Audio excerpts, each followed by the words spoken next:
This is a 2025 Ram 1500 Rebel. Yeah, it's a pretty cool looking truck. Hey, it's Tim, Pickup Truck Plus SUV Talk. Got up early to come out here and film this for you guys, and my drone's not working. Pretty happy about that. Let's go back to the truck. So, this is the Ram Rebel. $84,000, or $82,000 as it sits. Starts 64, add a bunch more options. So we have a lifted 1-inch lift, lift suspension, 33-inch tires. We have the Ram there. They've changed the grill up a little bit. Prior years had more of a, this was a little bit higher. They've kind of smoothed out a little bit, brought that down a little bit there. The other big change this year is going to be right underneath the hood. Yep. This is the SST. You can see with a little bit of rain, we have left over from last night's storm. It is the straight 6 turbo. It's an inline 6, folks. Inline, I keep seeing people say V6. No, inline 6. 420 horsepower, 469 foot-pounds of torque. There is a high output version that gets over 500.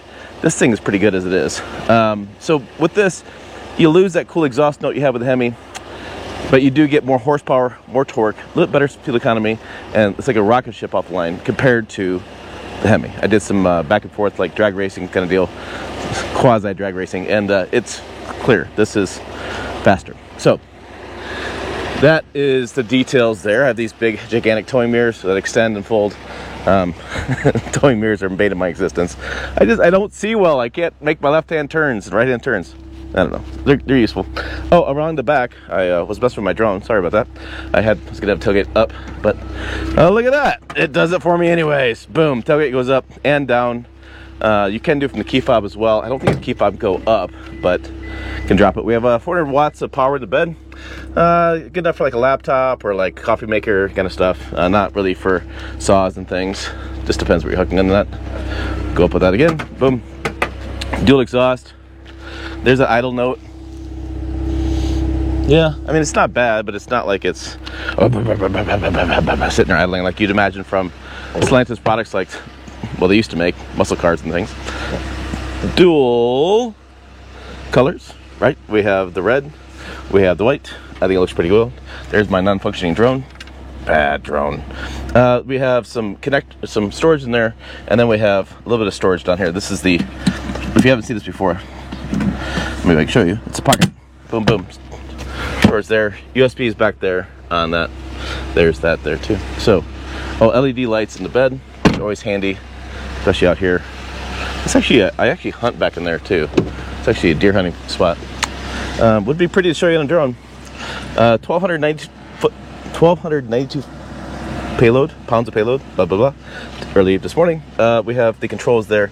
There's the mirrors that fold in and they extend, and they have lights, and they do cool stuff. And they're heated too. See the little heated thing there. So then we have the adjustable pedals. There is our screen. There's that. Might be getting too bright in the light because it's right in my face. We have the dual panoramic moonroof, which I really like, and I have the digital camera set up here.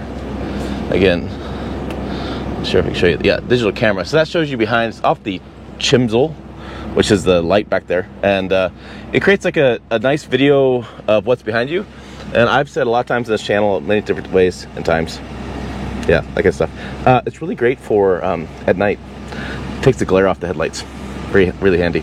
So let's go ahead and hop in and go for a ride, and I'll tell you more about this Ram Rebel and whether I think it's worth it. 82. Yeah, some coffee too while I think about this. So I just want to do one more kind of walk because, again, God, the drone footage has been awesome this morning. Stupid cable. There's a cable broken in the drone, but I gotta order a new one. I don't have a backup cable. Yeah, and that teaches me I need to carry a couple cables, I guess. Yeah, I think it's a silver bullet exterior color too. All right, there you go. Got up early for you guys. Gosh darn it.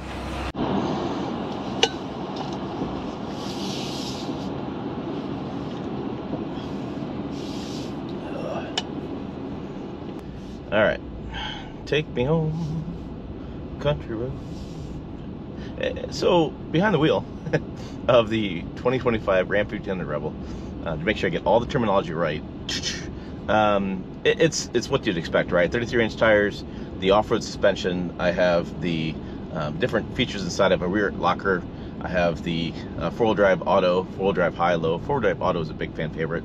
I have plenty of ground clearance with the lift, and have the bigger tires, plus air suspension. I have never even put it in off-road mode air suspension because I haven't needed it. I've driven Ram Rebels for years, and I always forget about air suspension. So a couple things I talked about this week, some different videos I put out a variety of videos on this truck, is that number one, I never use air suspension with the, I shouldn't say never, I hate saying never.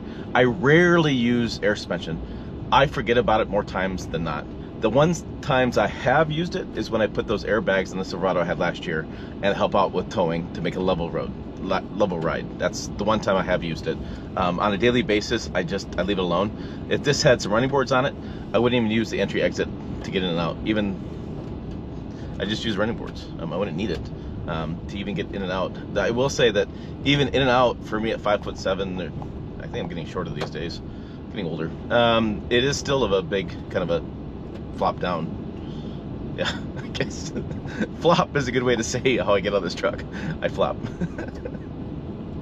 Wow, I'm full of jokes this morning. What did I put in my coffee? So that's why I think it's really cool.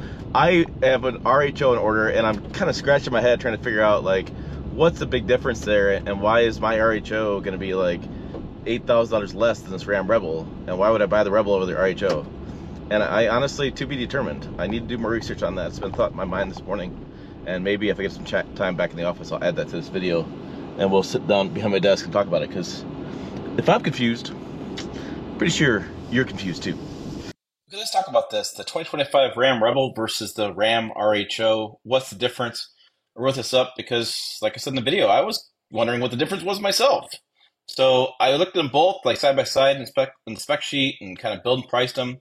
And what came down to this was that both trucks come in a crew cab, 5-foot, 7-inch bed, and four-wheel drive only. However, there are some differences. The Ram Rebel, the highlights are 33-inch tires, 1-inch lift plus an undisclosed amount of suspension lift, standard output Hurricane engine, 11,140 pounds of max towing, and starting price of $66,435. Now, you can also get a Rebel X, which adds more options. There's also a bunch of options that include like a 4-corner air suspension in the Ram Rebel. For the RHO, you get 35-inch tires, a 2-inch lift, the high output Hurricane engine, less max towing, 8,380 pounds max towing, and a slightly higher starting price. Plus, there's only one package option for RHO, and you can't get air suspension. So basically, I concluded the Ram Rebel can tow more, has more options to air suspension, and comes with a lesser of the two engines. The RHO has a great TRX-like looks, a high output engine, yet it can't tow as much as the Rebel, and you don't have as many options. Another way to think about this is the Rebel is probably the better all-around off-road truck. Meanwhile, the RHO is really for much faster desert driving and a little bit less towing. Now, I did a video where I really cool, damn drone kind of pissed, buzzkill this morning. Drone's buzzkill this morning. I did some footage where I was talking about driving across washboards. Like this, I'm out here in dirt roads, right? So this is western Nebraska. 90% of our roads are dirt. They usually have washboards in the wintertime and the summertime and the spring and the fall. Probably all the time have washboards. And today is really kind of, the roads are wet. Had a pretty nasty storm come through last night. And if you haven't been in an off-road oriented truck like this, the Ram Rebel, the ZR2, the old TRX, probably the new RHO, the Ford Raptor, things like that. If you haven't been behind the wheel of those new off-road trucks, you'd be surprised at how smooth the off-road or dirt road driving is in these trucks. Now they're hella capable. I can go up these hills and climb and stuff if I had some reason to go, say, rescue a cow, right? So rescue a calf, or if I'm on private land and I end up getting a deer, it's nice to have these off-road trucks that I can get up anywhere I need to go and set the lockers and things if I need to get any sort of trouble, and go get the animal in that situation. All right, make one more turn and head back to the house, about 20 miles away. I'm averaging about 17 miles per gallon. I can see it from the trip odometer. I have 927 miles on that trip odometer. That means there's some highway driving from Denver to my house, which is 75, 80 miles an hour through some pretty tough conditions per mile per gallon. In that, you're typically going from Denver uphill to Cheyenne. A lot of people don't know that fun fact, but Cheyenne's actually 800 feet 800 to 1,000 feet higher than Denver. Then you come back down the other side of Denver, of Cheyenne, and you head northeast out to me. Typically, the wind is on the west side, although we're having a southeastern wind lately, so I'm sure they drove high speeds into the wind with the lifted truck. I mean, it's just 17. That's what it is. I would love to see a higher number. I'd love to see more mile per gallon. And I wish the twin turbos would do more mile per gallon. I do find that they do perform better than a naturally aspirated V8, although in my experience over the years of doing this, that I've seen the fuel economy vary quite a bit. And so you may watch this video and go, 17 miles per gallon, that's ridiculous. My Ram Rebel 25 gets 20 miles per gallon or something. And you would be right? So it varies where you're driving, various conditions. I've just seen it happen time and time again with small displacement V6s or 6-cylinder engines, not a V6. I've seen it time and time again where mile per gallon varies. All right, there you go. That is what I got for you on these 2025 Ram 1500 Rebel. Again, they didn't do a lot this year. You have some changes front grille. You have maybe some interior changes I might have missed. You have the new engine, which is the big difference this year. And other than that, they've kept it pretty much the same, which is a good thing. The Rebel's been a fan favorite for years, and people love this thing. And I can see why. It's very comfortable on dirt road, on pavement, with the new powertrain, plenty of offline torque and horsepower. Yes, I lose the rumble of the V8. It's where we're at today's marketplace when you're talking about global engine design. Where it happened at. All right, for more chick videos up over here, website down below as well, pickuptrucktalk.com. As always, thanks for watching. I will see you down the road.